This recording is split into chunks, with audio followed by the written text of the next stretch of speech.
नमस्कार, मी Pooja Pahade, reiki grandmaster, money reiki grandmaster, angel master trainer आणि पेंडुलम डॉजर एक्सपर्ट. मी रेकीचे क्लासेस घेते, रेकी लेवल 1, 2, 3 ग्रँडमास्टर पर्यंत. एंजल थेरपी पण शिकवत असते, एंजल मास्टर ट्रेनर पण बनवते. डावझरचे सुद्धा क्लासेस घेते, पेंडुलम डावझर, त्यासोबत कोकोनट डावझर, समृद्धी शक्तिपात असे वेगळ्या वेगळ्या क्लासेस मी घेत असते. ओके. आणि तुमच्या माहितीसाठी मी नॅचरोपॅथी डॉक्टर सुद्धा आहे. चला, आज आपला रेकी लेवल 1 आणि डे 2 मध्ये तुम्हा सर्वांचं खूप खूप स्वागत आहे. आज आपण बघणार आहोत रेकी म्हणजे काय. आपण जे शिकणार आहोत ते रेकी म्हणजे युनिव्हर्सल लाईफ फोर्स एनर्जी. आपण जे रेकी शिकणार आहोत ती जपानी चिकित्सा उपचार पद्धती आहे. कधी कधी तुम्ही असं सुद्धा ऐकलेलं असेल की रेकी करून या जागेवर बॉम्ब ब्लास्ट केलेला आहे किंवा रेकी करून या जागेची चोरी केलेली आहे अशा प्रकारचे तुम्ही ऐकलेलं असेल. ठीक आहे. तर ती रेकी आपण शिकवत नाही. आपण ती रेकी शिकणार नाही आहोत आणि त्या रेकीचा आपल्या रेकीशी काहीही संबंध नाही. आपण जी रेकी शिकणार आहोत ती आहे जपानी चिकित्सा उपचार पद्धती. जपानी चिकित्सा उपचार पद्धती म्हणजे काय तर आपण विदाऊट मेडिसिन बिना औषधीने स्वतःचा उपचार करू शकतो. स्वतःचाच नाही तर इतरांचाही आपण उपचार करू शकतो विदाऊट मेडिसिन. कुठल्याही औषधी न वापरता. ओके. ती रेकी आपण शिकणार आहोत. ही म्हणजे हिचं नाव काय जपानी चिकित्सा उपचार पद्धती. ही रेकी जपान मधून रेकी होती आधीपासून ही ऊर्जा होती.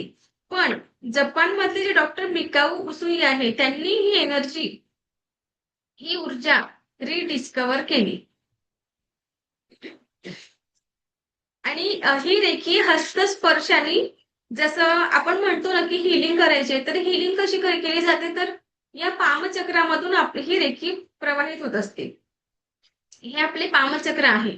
या पामचक्रामधून ही रेखी प्रवाहित होते आणि हिलिंग सुद्धा आपल्याला या दोन हातांनीच द्यायची असते. तुम्ही ऐकलेलं आहे का की ऐकलं नाही सगळ्यांना माहितीच आहे. जर छोटं बाळ रडत असेल तर त्याला कुणी पकडलं तर बघा त्याचं रडणं थांबतं. थांबतं काय त्याला या हस्तस्पर्शाचं फील होतं. तर ही ऊर्जा सर्वांच्या हातात आहे. रेखी ऊर्जा सर्वांमध्येच आहे. आपण आपल्या जन्मानंतर पासून आपल्या हातामध्ये ही ऊर्जा आहे. पण आपण ज्या वातावरणामध्ये वाढतो तिथे प्रत्येकाचे विचार पॉझिटिव्ह असतात काय नाही. काही लोक निगेटिव्ह काही वेगळ्या वेगळ्या प्रकारची लोक आपल्याला आपल्या आजूबाजूला बघायला मिळतात. ओके. सो अशा वातावरणामध्ये वाढता वाढता आपल्या या जे रेखीची जी ऊर्जा आपण वापरू शकत नाही जे रेखी साधक आहेत ते वापरू शकतात. पण ही कधी वापरू शकता व तुम्हाला कसं वापरता येईल याचं मी थोडक्यात सांगते. तुम्हाला वापरायचं आहे तर त्यासाठी शक्तिपात घ्यावं लागतं. आपण आता रेकीचा इतिहास बघणार आहोत आणि रेकीच्या इतिहासानंतर रेकीचे शक्तिपात काय आहे त्याचं मी थोडं डिटेल थोडक्यात मी तुम्हाला सांगेन. तर या पामचक्रामधून ही रेखी तुम्हालाही वापरता यावी ही फील म्हणजे तुम्ही ही स्वतःचा उपचार करू शकाल.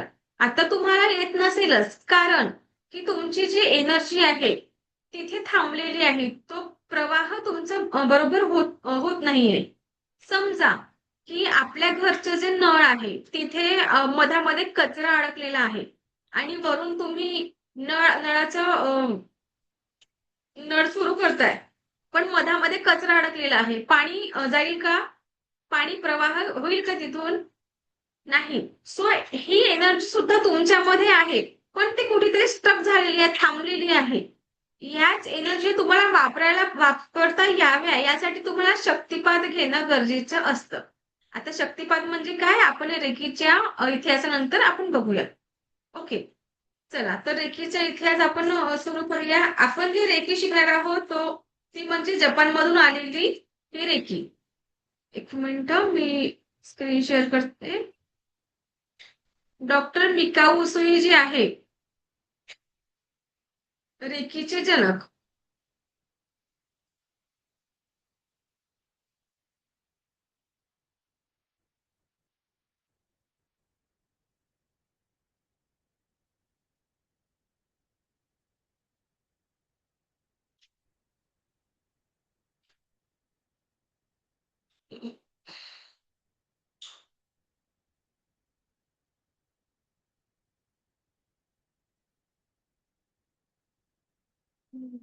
तुम्ही एक मिनिट हं.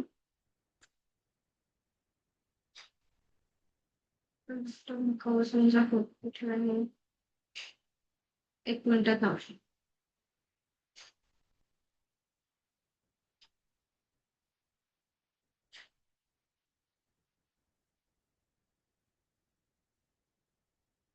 तर मी त्यांचा फोटो दाखवते तुम्हाला एकच मिनिट. कुणी बघितलेला आहे का डॉक्टर मिका मुसू यांचा फोटो?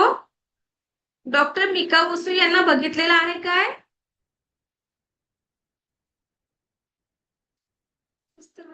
हा हा.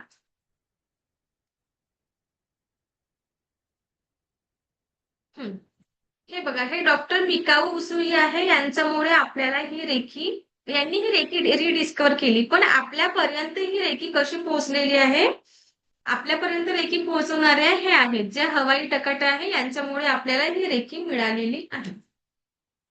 डॉक्टर मिकाऊ उसुई हे एक जपानमध्ये एका विद्यापीठामध्ये पीएचडी स्कॉलर, एक प्राध्यापक होते जपानमध्ये.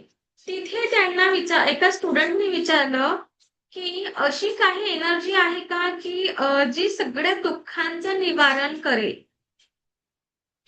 डॉक्टर मिकाऊ उसुई यांना त्यांच्या एका स्टुडंटने विचारलं की जगामध्ये असं काही आहे का की जे सगळ्या दुःखांचं निवारण करेल. मग डॉक्टर मिकाऊ उसुई यांना माहिती होते की ही एनर्जी आहे. तर ही नाव तेव्हा माहिती नव्हतं. यांना माहितीये की ही एनर्जी अशी आहे, पण हिला वापरायचं कसं यांना सुद्धा माहिती नव्हतं. मग डॉक्टर मिकाऊ उसुई यांनी खूप वेदांचा अभ्यास केला, खूप ग्रंथांचा अभ्यास केला. भारतामध्ये येऊन त्यांनी भारताची काही विद्या शिकले, काही इथे येऊन त्यांनी वेदांचा अभ्यास केला भारतातल्या. पण त्यांना जी एनर्जी पाहिजे होती ती मिळाली नाही. मग त्यांना माहिती होतं की ही एनर्जी फक्त आणि फक्त ध्यान साधनेच्या मार्फत आपल्याला मिळू शकतं. जसं गौतम बुद्धांनी 12 वर्ष दिलेली होती, त्या एनर्जी त्यांना मिळण्यासाठी, त्याच प्रकारे डॉक्टर मिकाऊ उसुई यांनी सुद्धा 21 दिवस ध्यान साधना केली बिना अन्न पाणी, म्हणजे अन्न पाण्याचा त्याग करून. त्यांना ह्या एनर्जी मिळाव्या म्हणून त्यांनी अन्न पाण्याचा त्याग केला. या एनर्जी आपल्याला कशा मिळतील? त्यांना माहिती झालं की ध्यान साधना जर आपण केली तर ह्या एनर्जी आपल्यापर्यंत पोहोचू शकतात व आपण या एनर्जीचा वापर करू शकतो. यासाठी भारतामध्ये आले. त्यांना इथे नाही मिळाले, त्यांनी इथे अभ्यास केला, पण ह्या एनर्जी त्यांना इथे मिळाल्या नाही. इथून मग ते परत जपानला गेले. जपानमध्ये एक माउंट कुरियामा नावाचा पर्वत आहे. आता तुम्ही गुगलवर सर्च कराल तर तुम्हाला तिथे मंदिर दिसेल.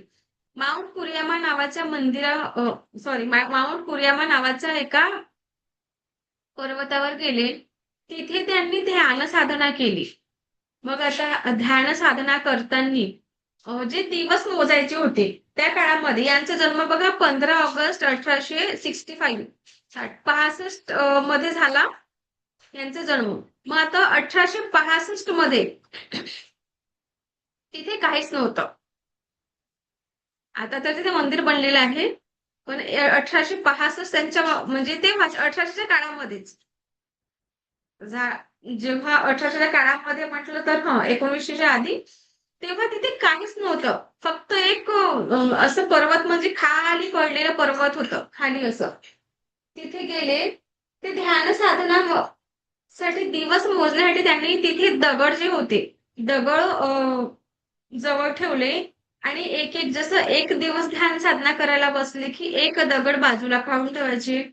दुसरा दिवस गेला की दुसरा दगड बाजूला ठेवायचे. तिसरा दिवस गेला की तिसरा दगड बाजूला. असे करता करता 20 दगड, म्हणजे 20 दिवस त्यांचे होऊन गेले ध्यान साधना करून बिना अन्न पाण्याने. पाणी त्याग केलं त्यांनी 21 दिवसासाठी. म्हणजे जोपर्यंत ह्या ऊर्जा मिळत नाही तोपर्यंत मी अन्न आणि पाणी ग्रहण करणार नाही, असं त्यांचं होतं. मग 20 दिवस झाले, पण तरी सुद्धा त्यांना या ऊर्जांची काहीही अनुभूती झाली नाही. खूप निराश झाले. डॉक्टर मिकाऊसी खूप निराश झाले की मी ध्यान साधना करतो आहे, पण मला अजूनही या ऊर्जा आहेत त्या मला मिळाल्या का नाही व त्यांचं मला अनुभूती का झालेली नाही. ते खूप हताश झाले. म्हणजे त्यांच्या चेहऱ्यावर एक त्यांना निराशा आली. परत ते 21व्या दिवशी ध्यान साधना करायला बसले.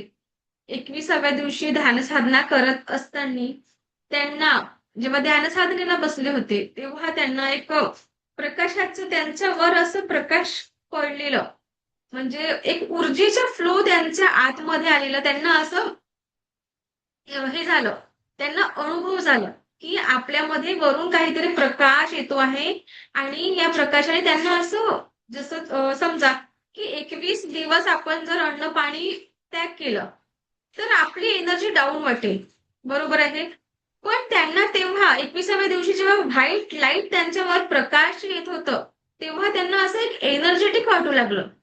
म्हणजेच त्यांचे जे शक्तिपात आहे ते निसर्गाने केलेलं आहे. निसर्गाने केलेलं होतं. त्यांना त्या ऊर्जा निसर्गामधून मिळालेल्या होत्या आणि त्यांना एकदम असं हॅपी म्हणजे एकदम उत्सुक झाली, की मला या ऊर्जा मिळालेल्या आहे. ते खूप खूप हॅपी झाले. त्यांना खूप आनंद झाला, की या ऊर्जा, ज्या ऊर्जा मला पाहिजे होत्या, त्या मला मिळालेल्या आहे. कदाचित ह्या त्या ऊर्जा असतील असं त्यांना वाटलं आणि खूप छान वाटलं त्यांना. मग जेव्हा आपल्याला काही मिळालं समजा, आपल्याला काही कुठल्याही गोष्टीची अनुभूती झाली, तर स्क्रीन दिसत आहे का? स्क्रीन दिसत होती का मॅम? थम्स अप करा. स्क्रीन दिसत होती? स्क्रीन दिसत होती काय? कुणी रिॲक्ट का नाही करताय? Yes, thank thank you.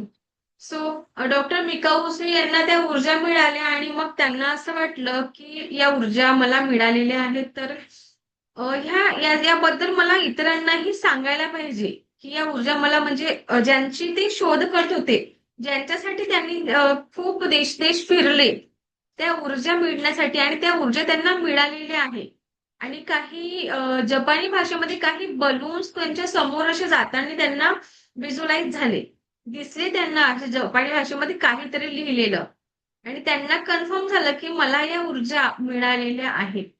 सो याच ऊर्जा त्यांना कुणाला तरी सांगाव्याशा वाटल्या आणि जे पाहिजे होतं त्यांना ते मिळालं.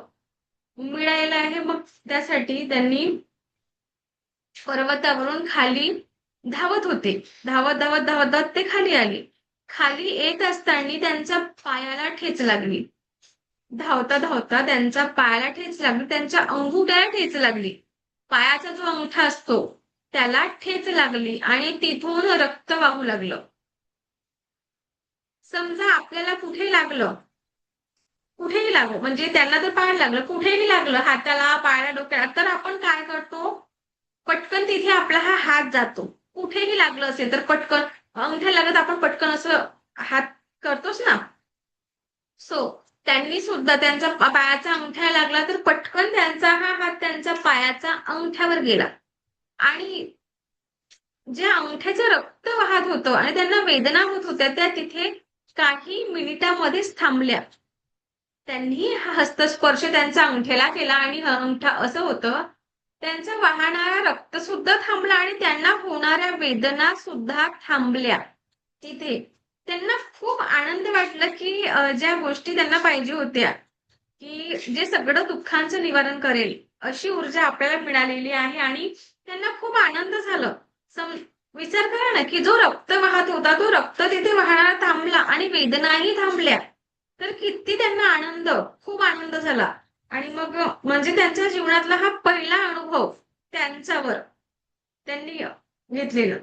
मग ते खाली गेले आणि त्यांना नंतर जाणवलं, की मला खूप भूक लागलेली आहे. कारण ते 21 दिवस उपाशी होते. पाणी सुद्धा त्यांनी पिलेलं नव्हतं. त्यांना खूप भूक लागलेली जाणवलं आणि मग ते त्यांना रस्त्यामध्ये एक खानावळ दिसली. त्या खानावळीमध्ये ते गेले आणि तिथे एक व्यक्ती होता, खानावळीचा मालिकच असेल होता. तर डॉक्टर मिकाऊसी त्यांनी म्हटलं, की "मला खूप भूक लागलेली आहे. मला तुम्ही काही खायला द्या." त्यांनी म्हटलं, "हो, तुम्ही बसा. अ, झालं की आम्ही तुमच्यासाठी वाळू आणतो." डॉक्टर मिकाऊसी तिथे बसले हॉटेलमध्ये, खानावळीमध्ये बसले आणि जेवण बनलं. जेवण बनल्यानंतर ताट घेऊन एक 12 वर्षाची मुलगी जेवण वाढवून डॉक्टर मिकाऊ समोर जी आली, ती एक 10-12 वर्षाची मुलगी होती. ती ताट घेऊन आली आणि डॉक्टर मिकाऊ उसवी यांना त्या मुलीच्या चेहऱ्यावर असं हॅपी नव्हती. त्या मुलीला वेदना होत होत्या. तिचं गालही सुजलेलं होतं. स्वेलिंग आली होती तिच्या गालावर आणि तिला वेदना होत होत्या. आणि कुठेही आपल्याला त्रास असला की ते त्रास कसं चेहऱ्यावर दिसून येतं. चेहऱ्यावर पटकन असं समजून येतं की कुठेतरी त्रास होतो आहे किंवा हिला बरं नाही आहे असं पटकन ते चेहऱ्यावर दिसतं. डॉक्टर मिकाऊसी यांना पण वाटलं की या मुलीला काहीतरी त्रास आहे. डॉक्टर मिकाऊसींनी मुलीने जेवण आणलं, जेवण केलं. जेवण झाल्यानंतर त्यांनी त्या खानावळीच्या मालकाला विचारलं की या मुलीला काही त्रास होतो आहे का किंवा हिला बरं नाही आहे का असं त्यांनी विचारलं. मग खानावळीच्या मालकाने त्यांनी म्हटलं की आणि हेही सांगितलं की ती माझी नात आहे. तिला तिची दाढ दुखत होती. तिची दाढ दुखत आहे आणि दाढ दुखत असल्यामुळे तिला वेदना खूप होत आहे. वेदना होत असल्यामुळे तिच्या चेहऱ्यावर ते दिसून येत आहे. डॉक्टर मिकाउसी यांनी सांगितलं की मला या ऊर्जा म्हणजे अशा ज्या त्यांनी जे एनर्जीज त्यांना मिळाल्या त्या एनर्जी बद्दल त्यांनी त्या खानावळीच्या मालकाला सांगितलं. आणि खानावळीच्या मालकाकडून त्यांनी परमिशन घेतली डॉक्टर मिकाउसू यांनी की या ऊर्जा माझ्यापर्यंत म्हणजे अशा एक ऊर्जा मला मिळाल्या आहे तर मी या ऊर्जांच्या या मुलीचा उपचार करू शकतो या ऊर्जांनी. आणि त्यांच्या पायाला ठेच लागलेली होती ते सुद्धा त्यांनी सांगितलं. मग खानावळीच्या मालकाने डॉक्टर मिकाऊसे यांच्या चेहऱ्यावरचे तेज बघून आणि त्यांची वय बघून त्यांनी त्यांना परमिशन दिली. हो म्हटलं. तर फक्त डॉक्टर मिकाऊसी यांनी दोन्ही हात रब केले आणि मुलीच्या गालावर ठेवले अशी.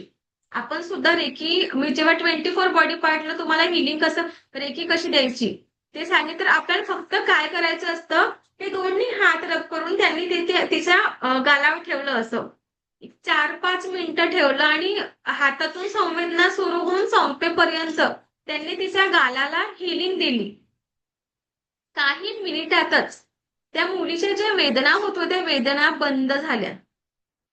वेदना बंद झाल्या आणि तिला थोडं बरं वाटू लागलं. दुसऱ्यांवर केलेला पहिला पहिला त्यांच्यावरच झालेला अनुभव आणि दुसरा त्या मुलीवर. डॉक्टर मिकाऊसी यांना वाटलं की या ऊर्जा आपल्याला पूर्णपणे मिळालेल्या आहे म्हणजे या स्वतःवरही काम करत आहे आणि इतरांवर सुद्धा काम करत आहे. मग त्यांना वाटलं की या जगामध्ये कितीतरी लोक असे आहे की म्हणजे जे गरीब किंवा ज्यांना खूप जास्त त्रास होतो आहे, शारीरिक वेदना होत आहेत, अशा प्रकारचे भरपूर लोक आहेत. मग आपण त्यांना मदत करायला हवी. डॉक्टर मिकाऊसी यांना वाटलं की आपण त्यांना आता मदत करूया. मग त्यांनी ती मदत म्हणून जे गरीब लोकांची वस्ती असते, जे भिकारी लोकांची वस्ती असते, त्या वस्तीमध्ये डॉक्टर मिकाऊसी गेले. का बरं की त्यांना त्या ऊर्जांचा लाभ व्हावं व ते सुद्धा सभ्य लोकांसारखे व्हायला पाहिजे म्हणून. जे गरीब लोक होते, जे भिकारी लोक होते. तर डॉक्टर मिकाऊसी गेले. त्यांनी त्यांच्या तिकडे एक कुटिया म्हणजे त्यांच्यासाठी राहण्यासाठी एक झोपडी बांधली. तिथे राहू लागले आणि त्या आजूबाजूच्या लोकांचा उपचार करू लागले. आपल्याला त्या रेकीचा उपचार म्हणजे फक्त काय हस्तस्पर्शाने करायचं असतं, फक्त हिलिंग करायची असते. औषधी तर द्यायच्या नसतातच. ओके. सो यांनी सर्वांची मदत केली. तिथे असलेल्या प्रत्येक व्यक्तीला मदत दिली, प्रत्येक व्यक्तीला हिलिंग दिली, प्रत्येक व्यक्तीला उपचारित केलं. पण आणि उपचारितही व्हायचे. लोकांना बरे करायचे, लोक बरं व्हायचे आणि सभ्य लोकांच्या वस्तीमध्ये जाऊन हे लोक राहायला पाहिजे आणि यांनीही सभ्य लोकांसारखं जीवन जगायला पाहिजे. असं डॉक्टर मिकाऊसू यांचं म्हणणं होतं. बरे झाले लोक, सभ्य लोकांच्या वस्तीत सुद्धा गेले, पण काही काळाने, काही वर्षांनी ते परत भिकारी लोकांच्या वस्तीत येऊ लागले.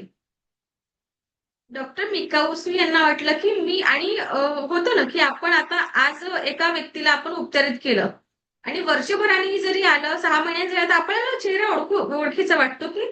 मग डॉक्टर मिकाऊसी यांना वाटलं की हे वारंवार ज्या लोकांना मी सभ्य लोकांच्या वस्तीमध्ये जाऊन सभ्य लोकांसारखे व्हायला पाहिजे, यांना मी इतकं उपचार दिलं, पण हे परत त्या सभ्य लोकांच्या वस्तीतून आणखी गरीब लोकांच्या वस्तीमध्ये रिपीट रिपीट का येत आहे, व परत त्यांना ते आजार का बरं होत आहेत.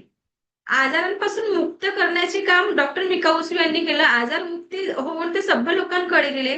तिकडे त्यांनी आपलं राहिले काही दिवस, पण परत त्या भिकारी लोकांच्या वस्तीमध्ये येत होते. डॉक्टर मिकाऊसी यांना वाटलं की परत परत असं का होतो आहे, हे रिपीट रिपीट इथेच का येत आहेत. मग डॉक्टर मिकाऊसी यांना वाटलं की माझ्यात काही म्हणजे माझ्या जे एनर्जी आहे, मी यांना देण्यासाठी काही कमी पडलेलो आहे काय, किंवा हे एनर्जी काम करत आहेत, पण जी जड आहे ती जायला पाहिजे ना. ती जळासकट ते त्यांच्या जे वेदना आहे, जे दुःख आहे, जो आजार आहे, तो चालला का नाही. सुरुवातीला जातो, पण परत काही दिवसानंतर परत तसं का होतो आहे. मग डॉक्टर मिकाऊसी यांना वाटलं की काहीतरी आपलं चुकतो आहे. आणि परत त्यांनी मग त्यांच्या जी झोपडी होती त्या झोपडीमध्ये गेले. झोपडीमध्ये खूप विचार केला त्यांनी. खूप विचार केला आणि त्या विचारांमध्ये त्यांना एक असा आतून आवाज आला की तुला इथे कोणी बोलावलं होतं काय? सांगा, भिकारी लोकांच्या वस्तीमध्ये डॉक्टर मिकाऊसू यांना कोणी बोलवलं होतं काय? नाही बोलवलं होतं. नेक्स्ट, तू जे देतो आहे, जी एनर्जी देतोय, त्या बदल्यात तू काही घेतला काय?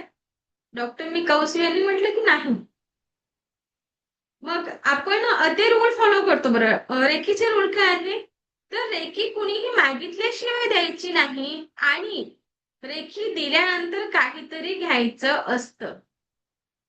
फ्रीमध्ये रेकीचे उपचार देत नाही का बरं? कारण समोरच्याला सुद्धा त्याचा फायदा होत नाही. जे रेकी हिलिंग म्हणतो ना आपण, हिलिंग जसं आपण डॉक्टरकडे जातो, फ्रीमध्ये तो आपल्याला औषधी देतो का? फ्रीमध्ये आपलं ट्रीटमेंट करतो काय? नाही. त्याच्या बदल्यात आपण त्याला पैसे देतो. पण समजा तुम्ही हिलिंग शिकत आहात, रेकी लेवल 1 मध्ये थोडी म्हणजे जास्त मोठी हिलिंग तुम्ही करू शकत नाही, कारण की शक्तिपातानंतर फक्त 10% ऊर्जा तुमची वाढलेली असते. फक्त 10% रेकीची ऊर्जा तुम्ही वापरू शकता शक्तिपातामध्ये. पण त्या 10% ऊर्जाने तुम्ही पाणी चार्ज करू शकता, अन्न चार्ज करू शकता. तुमच्या मुलांचं जर पोट दुखत असेल असं, तर तुम्ही त्यांना ते पाणी चार्ज करून प्यायला देऊ शकता. पण काय करायचंय, समजा की तुम्ही तुमच्या मुलांसाठी पाणी चार्ज केलं आणि तुम्ही त्यांना प्यायला दिलं. ते पिल्यानंतर किंवा त्यांनी ते पाणी घेतल्यानंतर आपल्याला त्यांच्याकडून काहीतरी घ्यायचं असतं. मग आता हे नाही की फक्त पैसाच घ्यायचं, पैसा सगळं काही आहे म्हणजे नाही ना. तर तुम्ही आपल्या मुलांना एक छोटंसं काम सांगू शकता की बेटा, हे वस्तू मला आणून दे किंवा ते वस्तू मला आणून दे घरच्या घरी. असं नाही की पैशाचे व्यवहार करायला पाहिजे, पण तुम्ही जेव्हा चार्ज करता तर काहीतरी त्यांच्याकडून घ्यायचं असतं. म्हणजे एनर्जी आपण जी असतं आपली, त्या आपल्या एनर्जी पासून ते पाणी चार्ज करतो आहे आणि तो पितो आहे, आणि त्या पाणी त्या व्यक्तीला बरोबर छान वाटतो आहे, तो स्वस्थ होतो आहे. पण त्या एनर्जी तुम्ही दिलेल्या आहे त्या बदल्यात तुम्हाला काहीतरी घ्यायचं असतं. असं नाही की तुम्ही पैसेच घ्या. एखादी मुलांनी काही दिलं, तुमचं एक काम ऐकलं, मग झालं. तिथे तुमची एनर्जी स्टेबल आहे. मग काय, रेखीच्या ऊर्जा जोपर्यंत मागितल्या तरच द्यायच्या, आणि दिल्यानंतर काहीतरी घ्यायचं असतं. 2 रूल सगळ्यांनी फॉलो करायचे असतात. मग डॉक्टर मिकाउसू यांना तर कळलं, आणि त्यांनी आपल्याला ते सांगितलेलं आहे की मागितल्याशिवाय. आणि बघा, फ्रीमध्ये कुठलीही गोष्ट व्हॅल्यू नसते बरं, खूप कमी. इथे बघा, फ्रीमध्ये हा रेकी लेवल 1च्या क्लास फ्रीमध्ये आपल्या ग्रुपला फुल लोक आहे बरं. पण ते जॉईन करताय का क्लास? नाही. का बरं? कारण हा फ्री आहे म्हणजे इथे काहीच नसेल. असं मानसिकतेवर आहे. फ्री आहे म्हणून सगळे ऑलमोस्ट लोक व्हिडिओ ऑफ करून बसलेले आहे, फ्री आहे म्हणून. एक विचार करा की हाच सेशन पेड असता, तुमच्याकडून याची जर ₹1000 ₹1500 फी घेतलेली असती, सर्वांनी क्लास हा प्रामाणिकपणाने केलेला असता. बरोबर आहे? व्हिडिओ सगळ्यांची ऑन असते आणि प्रामाणिकपणा, सो मानसिकता जी आहे की नाही, तिथेच कुठेतरी कमी पडत असतं. ओके. म्हणून फ्रीची म्हणतात ना, की फ्रीची व्हॅल्यू कमीच असते आणि पेड तुम्ही जरी या क्लासचे 1,000 रुपये भरले तर तुम्हाला अरे मी 1,000 रुपये भरलेले आहे या क्लासचे, मला हा क्लास वेळेवर करायचा आहे आणि या क्लासमधून मला भरपूर काही नॉलेज घ्यायचं आहे, अशी तुमची मानसिकता असते. पण फ्री आहे तर काय नाही, ठीक आहे ना, या येतील मॅम बडबडतील आणि जातील. मानसिकता चेंज करायची वेळ आलेली आहे. ओके. सो फ्री असलं म्हणून हे नाही की असंच असेल. ओके. पण डॉक्टर आपल्याला ह्या ऊर्जा कशा मिळालेल्या आहे, डॉक्टर मिकाऊसींनी ह्या ऊर्जा डिस्कवर केल्या. पण या ऊर्जा आपल्यापर्यंत पोहोचवणाऱ्या हवायो टकाटा या लेडीज अमेरिकेच्या आहे. मूळचे ते जपानच्या, पण त्या लग्न करून अमेरिकेला शिफ्ट झालेल्या होत्या आणि तिकडे गेलेल्या होत्या अमेरिकेमध्ये. त्यांना मिनिटं हवाई टकाचा मी फोटो दाखवते तुम्हाला, जे आपण स्क्रीन शेअर केलेली होती त्यांचा फोटो. ओके. हे आहे हवाई टकाटा. यांचा जन्म बघा 1900 मध्ये झाला आणि यांचा मृत्यू 1980 मध्ये. मग हवाई टकाटाला वयाच्या 30व्या वर्षी कॅन्सर झालेलं होतं. कॅन्सर म्हटलं की अजूनही म्हणजे आपल्या भरपूर लोकांच्या अंगाचे केस उभे होतात. कॅन्सर म्हटलं की खूप मोठं आजार. आणि या हवाई टकाटा यांना वयाच्या 30व्या वर्षी कॅन्सर झालं. यांना माहिती होतं की जपानमध्ये या ऊर्जा म्हणजे अशा आजारांवर प्रत्येक आजारावर निवारण म्हणून ह्या ऊर्जा जपानमध्ये आलेल्या आहे. जपानमध्ये जो चुजुरे हयाशी आहेत यांनी रेकीचं मोठं त्यांचं हे आहे तिथे, म्हणजे होतं त्या काळात, जे आपण म्हणतो ना सेंटर, मोठं सेंटर त्यांनी तिथे उघडलेलं होतं. आणि पहिले शिष्य डॉक्टर मिकाऊसी यांचे पहिले शिष्य चुजुरे हयाशी. आणि यांच्या सेंटरमध्ये डॉक्टर हवाई टकाटा गेल्या आणि यांनी इथे यांच्या सेंटरमध्ये जाऊन रेकी आणि स्वतःवर उपचार घेतले आधी. आणि त्या कॅन्सर सारख्या आजाराला त्यांनी मात दिली वयाच्या 30व्या वर्षी आणि त्या बऱ्या झाल्या. विचार करा की वयाच्या 30व्या वर्षी त्यांना कॅन्सर झालं आणि त्या कॅन्सर नंतर 50 वर्ष जास्त जगल्या. मग हवाई टकाटा यांनी तेव्हा तो आजार त्यांचा बरा झाला, पूर्णपणे त्या बऱ्या झाल्या, स्वतःवर उपचार केलं आणि त्यानंतर पूर्ण पूर्ण रिलीफ मिळाला त्यांना. मग त्यांना वाटलं की या ऊर्जा इतक्या मोठ्या आजाराला जेव्हा मात करू शकतात तर छोटे छोटे आजार काहीच नाही. तर आपण ही ऊर्जा इतरांपर्यंत पोहोचवायला पाहिजे. त्यांनी तेव्हा 1900 त्यांचा जन्मदिवस आपण बघितलेला आहे.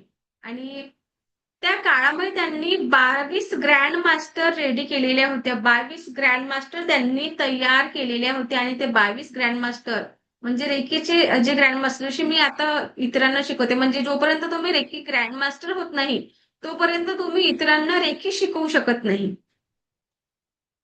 त्या काळात त्यांनी जे तयार केले होते, मग असं वाढल्या वाढल्या आता खूप तुम्हाला बघायला मिळतील. सर्वात जास्त तुम्हाला रेकीच्या फेसबुकला, इन्स्टाला रेकीची ऍड खूप लोकांची दिसत असते. तर आता असंख्य लोक रेकी ग्रँडमास्टर झालेले आहे आणि रेकी इतरांना शिकवतही आहे. ओके. तर रेकीचा इतिहास समजला सर्वांना.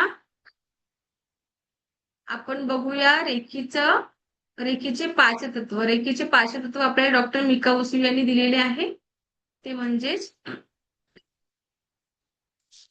पहिलं तत्व आहे इतिहास. सर्वांना समजलेला आहे काय?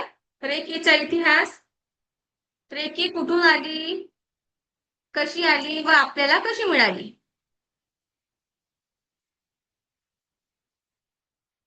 ओके. चला, थँक्यू. आता आपण बघूया रेकीचे 5 तत्व. पहिला तत्व आहे फक्त आजसाठी मी राग करणार नाही. राग पुन्हा मला येतं सांगा. राग कुणाकुणाला येतं हँड राईज करा. येतं का राग येतं का? कुणाच नाही येत. चला खूप गुड की कुणाच राग नाही येत. मला खूप आनंद झाला इथे बसलेल्या कुणाला राग येत नाही. छान आहे. पण एखादी तर असेल इथे एखादी व्यक्ती की ज्यांना राग येतं. आहे का असं? अच्छा मनोज सर म्हणताय की हो राग येतं. काय होतं मग सर राग आलं की? मंजिरी मॅम थम्सअप करत आहे. राग आलं की काय होतं? अनम्यूट करा. अनम्यूटचं ऑप्शन आलं असेल तुम्हाला, त्याला क्लिक करा. आता एवढी सवय झाली ना, राग आली की लगेच कंट्रोल पण करू नका. ओके आता चला छान आहे. नाही पण तुम्हाला तुम्ही रेकी शिकलेली आहे का? हो. हा म्हणून राग कंट्रोल करू शकता. पण जे रेकी शिकलेले नाही आहे, रेकी जे शिकलेले नाही आहे त्यांना हा पहिला सेशन अटेंड करत आहे रेकीचं. पहिला म्हणजे माझा हा. तर इथे उपस्थित कुणा राग येतं सांगा, हँड करा. फक्त हँड करा. अर्ध्याचे व्हिडिओज ऑफ आहे. चला मी तुम्हाला सांगते, राग आलं की आपल्या घरचं वातावरण खूप छान होतं. आपण आतून शांत फील करतो. एकदम पॉझिटिव्ह एनर्जी आपल्यामध्ये येते राग आलं की. येतं काय? राग आला की अगदी वातावरण खूप छान होतं. आपल्या घरचं वातावरण तर वा, अमेझिंग, सुपर.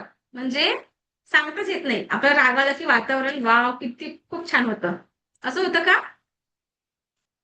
हो नाही काही बोलू शकता काय? आणि जे व्हिडिओ ऑफ करून क्लास करते की नाही प्लीज तुम्ही लिव्ह होऊन जा.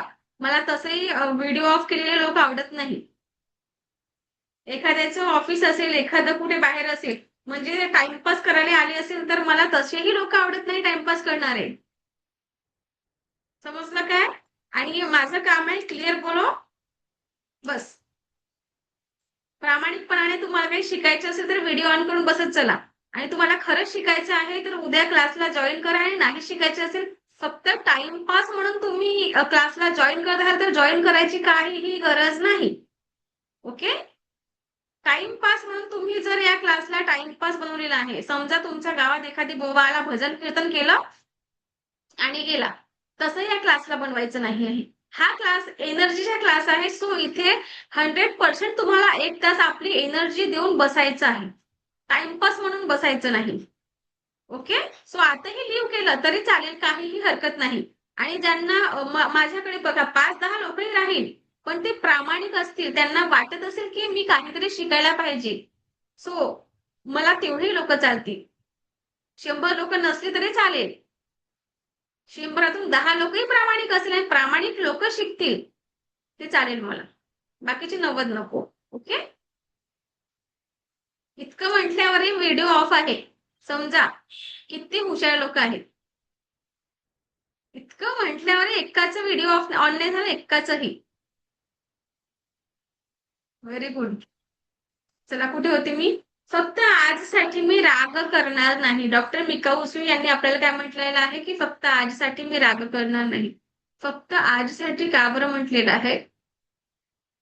एक श्वास घेतला, एक श्वास सोडला तर तो लागलेला वेळ आणि तो श्वास आपण परत आणू शकत नाही. आणि त्याचबरोबर आपण आता इथे आहोत, थोड्याच वेळात आपल्या जीवाचं काय होईल काय नाही कुणालाच माहिती नाही. सो आपण फक्त आजसाठी म्हणता म्हणता आपलं पूर्ण आयुष्य चाललं जाईल. पण आपण जर फक्त आजसाठी मी राग करणार नाही म्हटलं आणि आजच्या आपण रागावर कंट्रोल केलं तर पूर्ण आयुष्य तुमचं सुंदर बनेल. एक छोटीशी घटना आणि ते रिअल स्टोरी आहे. मी तुम्हाला सांगते आहे की छोटी एक घटना आहे. राग केल्याने काय होतं? एक मुलगा होता छोटा, शाळेतून घरी आलेला. स्टोरी ऐका बरं. राग राग आल्याने काय होतं? ओके.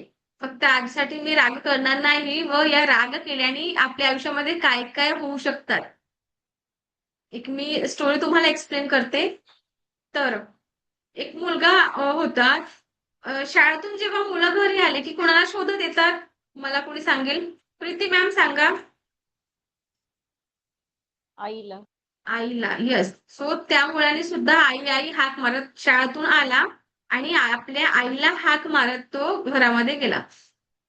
त्याची आई भांडी घासत होती आणि त्याच्या आईने त्या दिवशी नवीन काचेच्या ग्लासांचं सेट आणलेलं होतं आणि तो काचेच्या ग्लासाचा सेट टेबलवर ठेवलेला होता.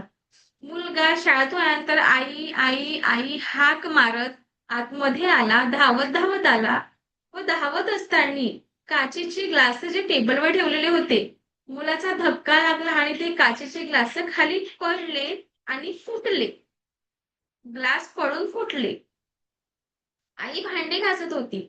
त्याच्या आईला काचेचे ग्लास फुटण्याचा आवाज गेला व तिला खूप क्रोध आला की मी आजच नवीन काचेचे ग्लासांचा सेट घेऊन आणलेला आहे. तो पडला, आवाज येतोच ना आपल्याला. सो तिला आवाज गेला आणि ते पडला. ती भांडे घासत असताना तिच्या हातामध्ये सांडशी होती. सांडशी माहितीये, पक्कड जे आपण गरम भांडे पकडतो. सो तिच्या हातामध्ये सांडशी होती आणि ती सुद्धा तिथून उठली आणि धावत धावत आली. मुलाच्या हाताने कप फुटले. मुलगा तिथेच उभा होता आई आई करत आणि ते आईला ते काचेचे ग्लास दिसले फुटले आणि त्या आईच्या हातात जी सांडशी होती तिला खूप राग आला की इतकं नवीन सेट माझा आज मी वापरलाही नाही आणि तो माझ्या मुलाने फोडला. खरं तर मुद्दाम फोडलेला नव्हतंच, त्याचा धक्का लागला म्हणून ते फुटले. मी तिला खूप राग आला. ती सांडशी तिने मुलाच्या दिशेने भिरकावली आणि मुलाच्या दिशेने भिरकावली. ती जाऊन मुलाच्या डोळ्याला लागली. तिला रागावर कंट्रोल करता आलं नाही म्हणून ती सांडशी भिरकावली, पटकन फेकली तिने मुलाच्या दिशेने आणि ती डोळ्यात जाऊन लागली त्या मुलाच्या आणि डोळ्याला लागलं आणि एका डोळ्याने मुलगा आंधळा झाला. मुला डोळ्याला सांडशी लागली आणि तो मुलगा आंधळा झाला. विचार करा, कुणाचीही आई आपल्या मुलाला आंधळा बनवेल काय? व तिला असं वाटेल काय की तो मुलगा किंवा मुलगी कुणाचीही म्हणजे एखाद्या आईला असं वाटेल काय की आंधळी झाली पाहिजे किंवा आंधळा झाला पाहिजे म्हणून? नाही. पण ही घटना का बरं घडली? विचार करा, घटना का बरं घडली? तर त्या आईला रागावर नियंत्रण करता आलं नाही, कंट्रोल करता आलं नाही म्हणून ही घटना घडली. जर का तिला राग आलं नसतं व राग आलं व तिने रागावर कंट्रोल केलं असतं तर ही घटना घडली असती काय? एक विचार करा. आणि हे लक्षात घ्या की रागावर नियंत्रण केलं नाही तर तुमच्याही घरी भरपूर म्हणजे वाद, छोटा भांडण राहतो तो वाढत वाढत जातो.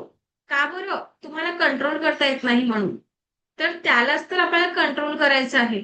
जेव्हाही राग आलं तेव्हा समोरच्यानी काही बोललं की आपण चूप राहून जायचं. पण होतं काय? त्याने एक शब्द बोलले, तुम्ही दोन शब्द बोला, तुम्ही दोन शब्द बोलले, तो तीन शब्द, अशाने मोठं वाद होतो. घराचं वातावरणही खराब होतं, तुमची एनर्जी डाऊन होते आणि सगळं निगेटिव्ह घडतं. काहीच चांगलं होत नाही. मग एक विचार करा की फक्त आजसाठी मी राग करणार नाही. तुम्ही हे एक तत्व तुमच्या जीवनामध्ये जर फॉलो केलं तर किती छान होईल. मग डॉक्टर मिकाऊजीने सांगितलंय की फक्त आजसाठी राग करायचा नाही. आणि दुसरं तत्व आहे, फक्त आजसाठी मी चिंता करणार नाही.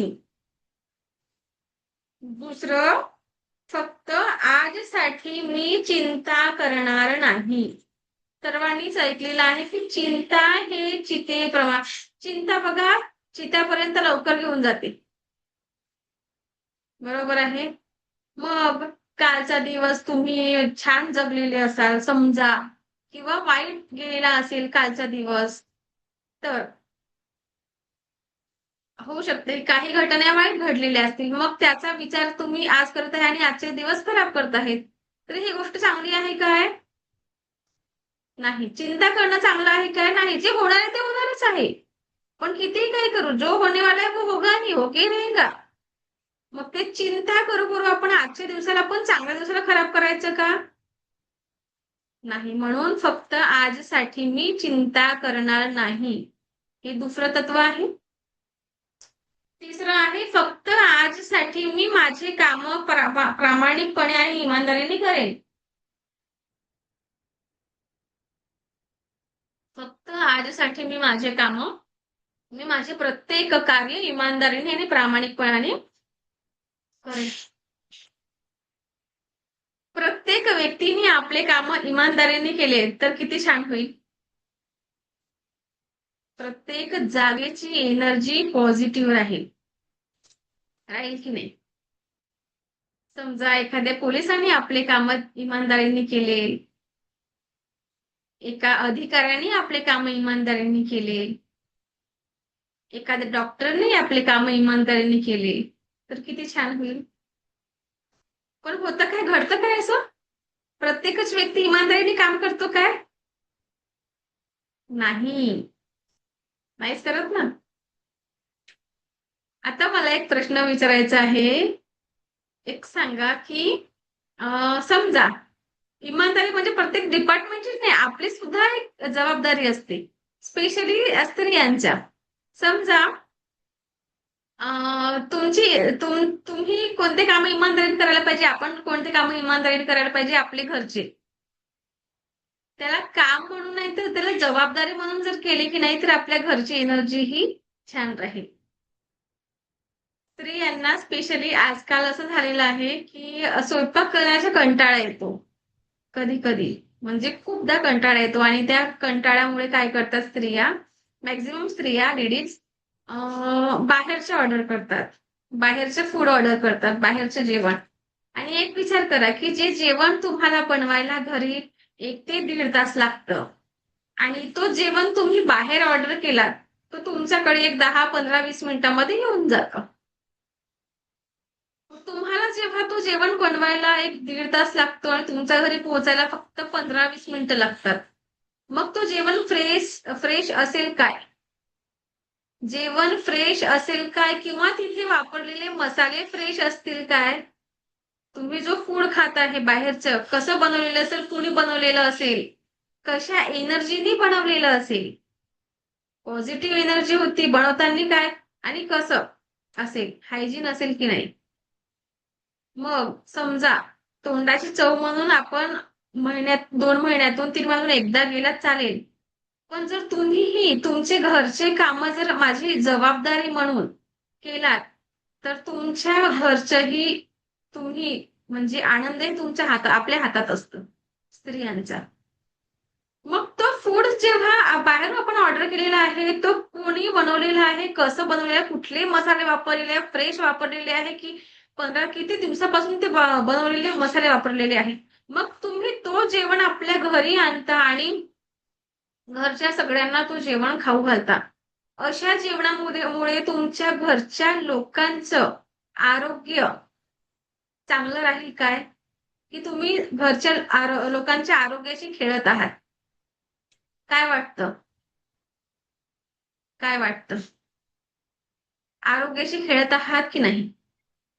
मग जर तुम्ही माझी जबाबदारी म्हणून, स्वयंपाक हे माझं काम म्हणून नाही तर माझी जबाबदारी म्हणून केलात, कंटाळा आला तर वरण भात भाजी पोळी इतकं सगळं बनवायची गरज नाही. खिचडी बनवली पण तुम्ही बनवत आहे म्हणजे फ्रेश आहे, तुमच्या घरच्या लोकांसाठी बनवत आहे म्हणजे तुम्ही फ्रेश बनवत आहे, चांगल्या पॉझिटिव्ह विचारांनी बनवत आहे, चांगले तुमचे एनर्जीने बनवत आहे, फ्रेश मसाले वापरून बनवत आहे आणि त्या जेवणामुळे आपण आपल्या घरच्या लोकांचं आरोग्य हे चांगलं ठेवतो आहे. सो म्हणून आपल्याला काम म्हणून जर तुम्ही काम म्हणून केलात की नाही तर तुम्हाला मोठंच वाटेल. आपली जबाबदारी म्हणून करा.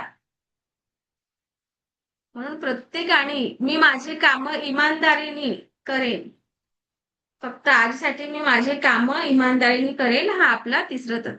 आणि चौथं आहे मी माझे माता पिता व मोठ्यांचा आदर करेल. करतात काय लोक? मी माझे माता पिता व मोठ्यांचा आदर करेल. आजच्या जगामध्ये काय झालेलं आहे, हम दो हमारे दो वाली अशी सिच्युएशन आपल्याला भरपूर लोकांना माहिती आहे. आता तर काय झालेलं आहे की लग्न करायचे तर मुलगी आधी विचारते की तुझ्या घरी आई बाबा आहेत का, मला ते नको.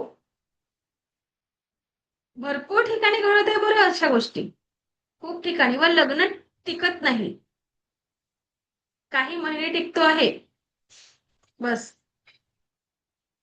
एक विचार करा. अ, म्हणजे आपले जे मोठे असतात ते आपले नेहमी चांगलाच विचार करतात. कधी त्यांना वाटणार नाही की आपलं वाईट व्हावं म्हणून. नेहमी हे मोठे लोक आपल्याला गाईड करतात की कुठे तुम्ही चुकलेले आहात. तुमची चूक ते सांगतात. पण आजकाल तीच चूक लोकांना म्हणजे यंग जनरेशनला नकोशी वाटते. पण आपले जेव्हा जर तुमच्या घरी तुमचे माता पिता नसतील, तुमच्याशी दूर राहत असतील, त्यांच्याशी आज काय करायचं आहे, समजा तुमच्या जवळ ते नाही आहेत, बाहेर कुठेतरी राहत आहेत, तर त्यांना एक फोन करा आणि फक्त 2 शब्द प्रेमाचे बोला किंवा तुमच्या घरी राहत असतील, तर 2 शब्द प्रेमाचे आणि 2 वेळच्या जेवण इतकंच हवं असतं. बाकी ते काही खूप मागत नाही तुम्हाला. पण त्यांचा आदर करा, त्यांच्याशी प्रेमाने वागा. 2 शब्द प्रेमाचे बोललात की त्यांना तसंच खूप छान वाटतं. आणि 2 वेळच्या जेवण. प्रत्येक मोठे व्यक्ती जे आहे त्यांच्याशी नेहमी आदरानेच वागायला पाहिजे. आणि 5वं तत्व आहे आपलं, फक्त आजसाठी मी सर्व चेतन आणि वस्तूप्रती थँकफुलनेसची भावना ठेवेल. किती लोकांमध्ये आहे? किती लोकांच्या मनात आहे? थँकफुलनेसची भावना आहे काय? आता मी एक छोटं तुम्हाला एक स्टोरी सांगते. अ, हां. कोण आहे इथे? आतापर्यंत किती चप्पल जोडे तुम्ही घातलेले आहे? किती चप्पल जोडे तुम्ही घातलेले आहे आत्तापर्यंत? तुमची वय तुम्हालाच माहिती आहे, माझी वय मलाच माहिती आहे. मग सो सर्वांना जी वय आहे लहानपणापासून तर आतापर्यंत आपण चप्पल जोडे घातलेले आहे. चप्पल, जोडे, बूट जे हे सँडल वँडल सगळे. किती घातलेले आहे सांगा? कोणी सांगेल का मला? इथे चॅट बॉक्समध्ये पण टाइप करून सांगू शकता बरं. किती घातलेले आहे? किंवा हँड रेज करा. कुणालाच नाही माहिती? खूप. चला प्रीती वैद मॅमनी सांगितलं की खूप. Very nice. खूप छान आन्सर. खरंच आहे. खूप. की आपण ते काउंटही केले नाही. कोणीच केले नाही. खूप घातलेले आहे आपण. पण आपण ते चप्पल आणि जोड्यांना कधीतरी थँक म्हटलेलं आहे काय? खूप घातलेली आहे आपण लहानपणापासून. पण कधीतरी तुम्ही त्यांना थँक म्हटलेलं आहे काय? नाही. व्हाय? म्हणजे मग आहे का तुमच्या मनात थँकफुलनेसची भावना? आहे काय? एक विचार करा. उन्हाळ्याचे चटके आपल्यापर्यंत, आपल्या पायापर्यंत पोहोचू देत नाही. ती चप्पल स्वतः शोषून घेते. पावसाचा चिखल आपल्या पायाला लागलं नाही पाहिजे म्हणून जोडे, चप्पल ते स्वतः शोषून घेतात. त्याचसोबत रस्त्यावर एखादी काटा असेल, तर आपल्या पायाला तो रुतला नाही पाहिजे म्हणून ती चप्पल स्वतः सहन करते आणि तिचा स्मरणशक्तीच्या बाहेर असला, तरच तो काटा आपल्या पायापर्यंत पोहोचतो. पोहोचतो काय? पण तरीही आपण त्या चप्पल, जोडे, सँडल, बुट जे काही घातलेली आहे, त्यांना आपण म्हटलेलं आहे का? तुम्ही म्हटलेलं आहे का नाही. असं भरपूर काही गोष्टी आहे. खूप गोष्टी आहे, की आपण त्यांना म्हणत नाही. एका म्हणल्याने काय जातं? त्याच प्रकारे आपल्या घरचे, आपले मित्रमंडळी म्हणा किंवा आपले आई-बाबा, सासू-सासरे, बहीण-भाऊ, आपले रिलेटिव्ह सुद्धा आपल्यासाठी भरपूर काही करतात. कळत-नकळत भरपूर करतात. पण आपण त्यांना साधं तुम्ही साधं सुद्धा म्हणत नाही. का बरं? तर ही भावना स्वतःमध्ये आली पाहिजे. आतून आली पाहिजे, की नाही माझ्यासाठी या व्यक्तीने हे केलेलं आहे. मी यांना म्हणायलाच पाहिजे. आणि या 5 तत्वांच्या पलीकडे वाटतं का तुम्हाला जग आहे म्हणून? हे 5 तत्व खूप कठीण आहेत असं वाटलं का कुणाला? ज्यांनीही हे 5 तत्व फॉलो केले की नाही, तर त्यांचं जीवन तर सुंदर म्हणजे सुंदरच बनतं. काय करायचंय? राग करायचं नाही आहे आपल्याला. चिंताही करायची नाही आहे. मोठ्यांचा आपल्याला आदर करायचा आहे. आपले काम इमानदारीने करायचे आहे आणि आपण थँकफुलनेसची भावना ठेवायला पाहिजे. आहे का? हे 5 तत्व आहे. या पलीकडे काही वाटतं का तुम्हाला की नाही या पलीकडे आपलं जीवन आहे? हे तुम्हाला जीवन जगायला शिकवतात. तुम्हाला सुंदर जीवन जगायला शिकवत असतात. आणि रेकी म्हणजेच काय तर रेकी आपलं जीवन अधिक सुंदर बनवण्याचे काम करते. हे रेकीचे 5 तत्व आहे. मग या तत्वांनी वाईट होईल असं वाटतं का तुम्हाला? हे तत्व छान नाही आहे. या गोष्टीमुळे वाईट होणार आहे असं वाटतं का? की चांगल्यासाठी आहे? हं? चांगल्यासाठी आहे की वाईटसाठी आहे? थोडं तर बोला. चला मंजिरी मॅमने मेसेज टाकलेला आहे.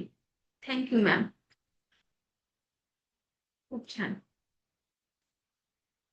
तो सर्वांनी पाळायला पाहिजे. आजपासून कोण संकल्प करते की मी फक्त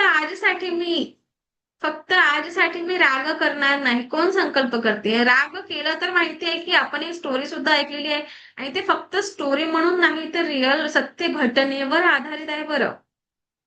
तुम्ही सुद्धा एक इमॅजिन करू शकता की तुम्हाला राग येतो ना, मग राग आल्याने काय काय होतं तुम्ही लक्षात घ्या. आणि जर त्या रागावर कंट्रोल केले नाही तर किती मोठा वाद होतो सर्वांनाच माहिती आहे. पण फक्त आजसाठी या गोष्टी आपल्याला करायची नाही आहे. आजसाठी म्हणता म्हणता पूर्ण आयुष्य झालं जाईल, म्हातारे होऊन जाल. पण फक्त आजसाठी म्हणता म्हणता तुम्हाला ते सवयही लागून जाईल. कोण किती संकल्प मला चॅटबॉक्स मध्ये टाका. चला मी तर करतेच. मला आता काही नाही मला करा मी तर करते. 5ही तत्व मी पाळते. कोण कोण संकल्प घ्यायला तयार आहे की मी रेकीचे 5ही तत्व फॉलो करेन? चला प्रीती वैद्य मॅम मी आहे म्हणत आहे. थँक्यू. विवो मी व्हेरी गुड. चला ज्यांनीही हे तत्व फॉलो केले त्यांचं जीवन सुंदर. Very good. चला आपण उद्या मी म्हटलं होतं की तुम्हाला जे आजार राहतात ज्यांनाही काही त्रास असेल शारीरिक वगैरे आजार असेल अशा प्रकार या गोष्टीवर आपण काही सिम्बॉल वापरत असतो. तर झिपूचे सिम्बॉल आपण उद्या शिकूया. ओके आता आपल्याला थांबावं लागेल आणि उशीर झालेला आहे. आणि जेही 5ही तत्व फॉलो करायचे प्रयत्न करेन. येस प्रयत्न केला नक्कीच होईल.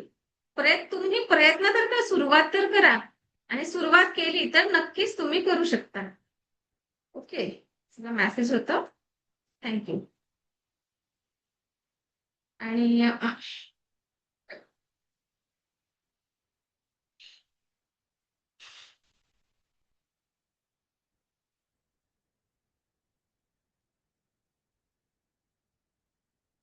चला उद्या भेटूया आपण आपल्या याच व्हिडिओवर.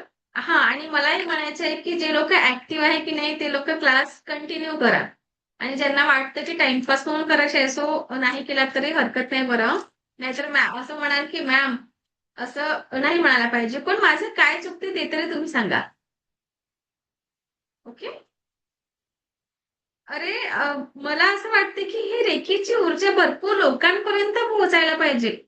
म्हणून मी हे काम करत आहे. फ्री रेकी लेव्हल 1 देण्याचा माझ्या मागचा उद्देश काय आहे की जी एनर्जी माझ्यापर्यंत पोहोचलेली आहे मीही भरपूर लोकांपर्यंत ती पोहोचवण्याचा प्रयत्न करत आहे. आणि मी इतकी भाग्यवान आहे की ईश्वराने माझी निवड केली की तुमच्यापर्यंत ही एनर्जी मला पोहोचवण्याचं भाग्य मला मिळालं. मी यासाठी स्वतः आणि ईश्वराला खूप खूप धन्यवाद मानते.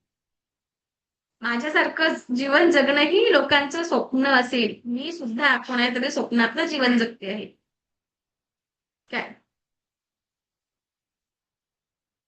म्हणून मलाही असं वाटते की तुमच्याही जीवनामध्ये तुम्हीही सुखी राहा आणि आनंदी जगा. जीवन एकदा मिळालेलं आहे. हा जीवन आपल्याला वारंवार नाही मिळणार आहे. मिळणार आहे का?